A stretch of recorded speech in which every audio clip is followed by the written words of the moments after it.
You have to prophesy to yourself. Psalm 42 verse 5 and verse 11. Why are you downcast, O my soul? Kung ay ka nalilungkot, kayo nangihina. Bakit ka nangihina? Wala kang boyfriend. Di ba? Wala kang pera. Basta may piso mo. Psalm 103 verse 1. Bless the Lord. Praise the Lord, bless the Lord, O my soul, and all that is within me. You have to prophesy to yourself.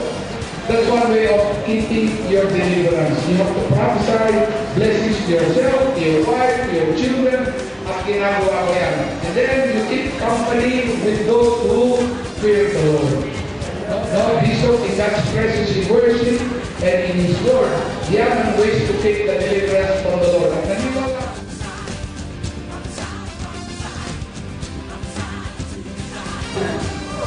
Bago po dumating ang Hero of Faith and Prophetic Institute sa lugar na ito, ikaw ay nasa lumang kapanahunan.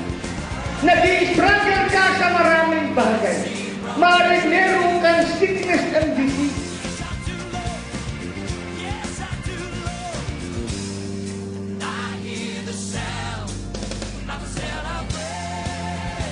That's why all things are possible to you.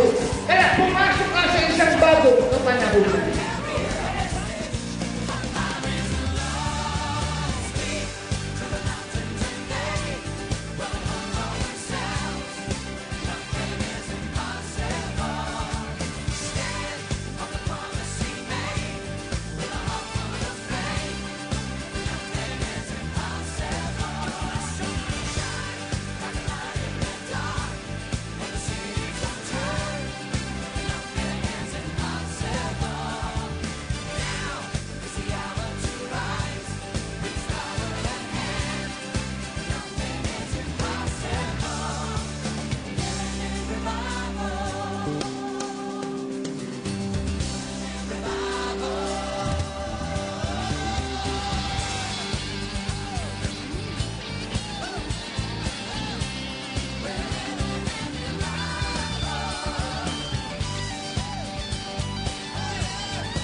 Nothing is impossible. Stand on the promise He made with a heart full of faith. Nothing is impossible.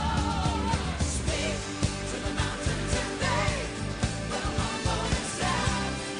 Nothing is impossible. Stand on the promise He made with a heart full of faith. Nothing is impossible. Pag pumasok ka sa isang taas, pag pumasok ka sa isang syudad, pag pumasok ka sa isang lugar,